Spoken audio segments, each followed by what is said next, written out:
Trehan mention. Mehndi का दिन। Trehan mention में शादी का माहौल चल रहा है। सभी लोग इधर उधर हो रहे हैं, कोई खुशी से तो कोई डर से, क्योंकि शादी भी तो विराज त्रेहान की है। वही सभी लोग रिया कपूर के साथ बैठे हुए हैं। रिया कपूर एक बिजनेसमैन की बेटी है। वो सबके साथ बिल्कुल उदास बैठी थी। उसे देखकर ऐसा लग रहा था जैसे उसे शादी करने का बिल्कुल भी मन नहीं है और उसे जबरदस्ती बैठाया गया हो। उसके मॉम डैड भी कुछ खास खुश नहीं थे, लेकिन बस वो मुस्कुरा रहे थे और खुश दिखने की कोशिश कर रहे थे। साधना जी और उनके साथ रूहानिका जी अपने हाथों में मेहंदी लिए रिया के पास आ गई। रिया उन्हें देखते ही खड़ी हो गई। तभी रूहानिका जी बोली, अरे बेटा, तुम बैठो, तुम्हें उठने की जरूरत नहीं है। उनकी बात सुन रिया वापस बैठ गई। वही रूहानिका जी ने टेबल में मेहंदी की थाल रखी और रिया की मोम की तरफ देखते हुए बोली, कौसलिया जी, अब हमें मेहंदी की रस्म शुरू करनी चाहिए। कौसलिया जी मुस्कुराए और बोली, आप ठीक कह रही है।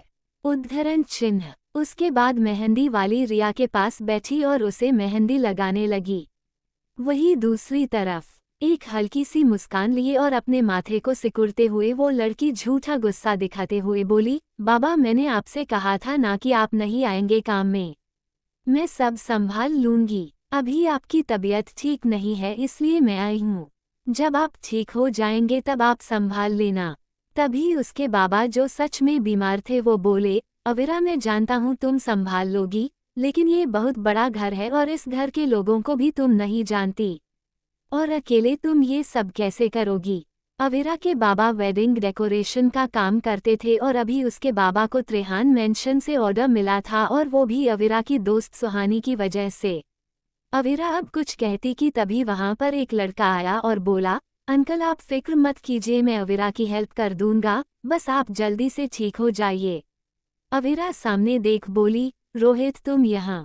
रोहित अविरा का दोस्त है। रोहित ने मुस्कुराते हुए कहा, हाँ मैं।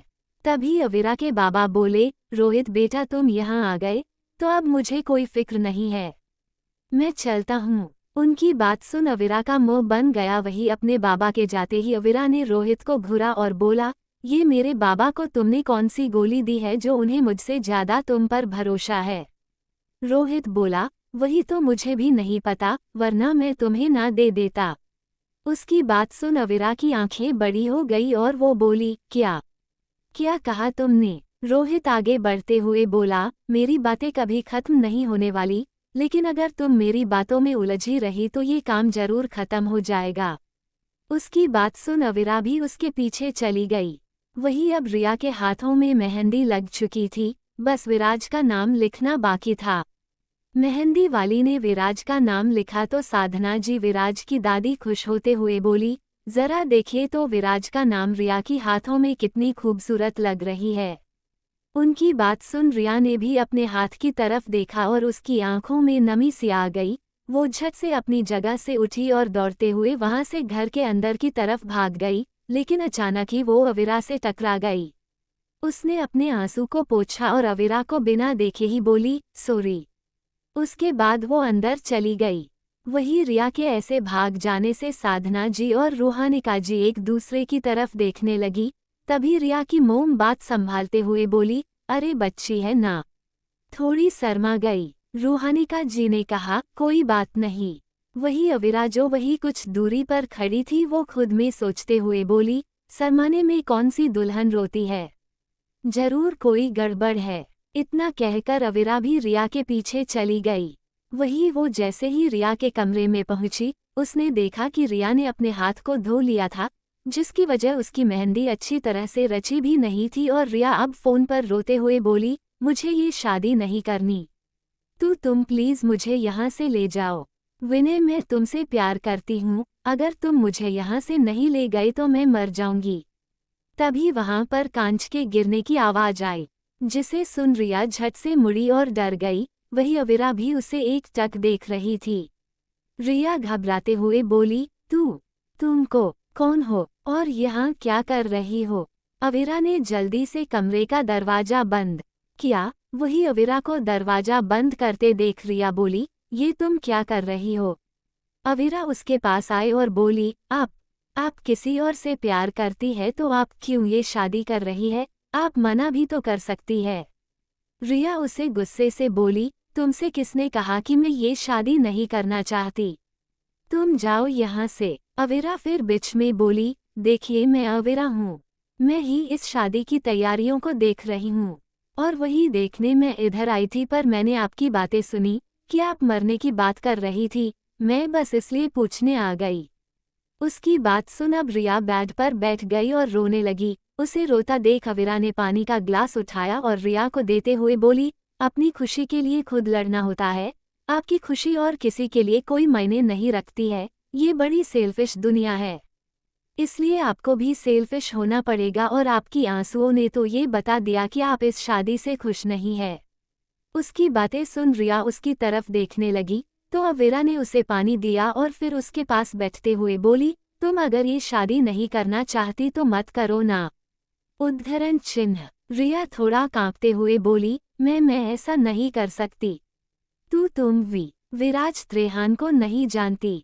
अगर उसके हिसाब से कुछ नहीं होता तो विनाश बनकर सबकी जिंदगी का विनाश कर देता है। उसकी बात सुन अविरा गुस्से से बोली, मतलब आप शादी नहीं कर सकती लेकिन मर जाएंगी?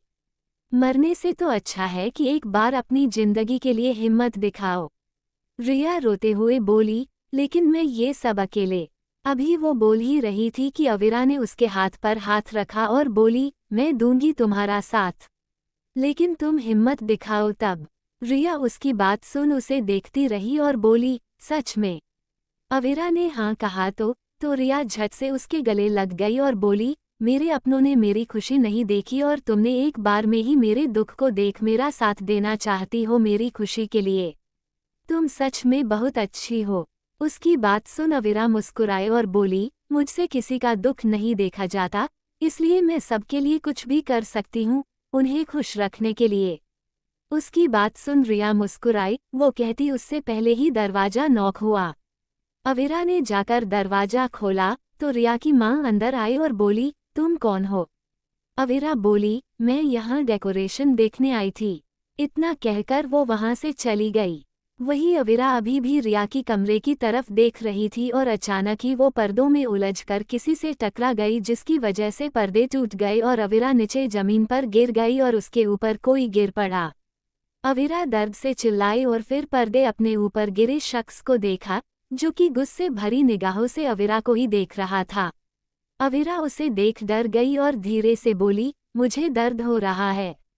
विराज जो गुस्से में था उठा और फिर अविरा को उसके हाथों से पकड़ खींचते हुए उठाया और बोला, क्या चोरी करने आई हो यहाँ? ऐसे चोर नजरों से किसे देख रही थी पीछे मुड़ के? और हो कौन तुम? अविरा भी गुस्से से बोली, है क्या इस घर में जो मैं कुछ चोरी करूंगी? और मैं कोई चोर नहीं हूँ, समझ में आया तुम्हें? विराज गुस्से से बोला, जबान लड़ा रही हो और वो भी। अभी वो बोल ही रहा था कि तभी वहां पर साधना जी आई और बोली, बेटा आप यहाँ हैं, मैं कब से आपको ढूंढ रही हूँ। ये कहकर साधना जी ने विराज का हाथ पकड़ा और उसे वहां से ले गई। वही अविरा उसे घूर कर देख रही थी तो वही विराज भी अपनी जला देने वाली नजरों से अविरा को घूर रहा था।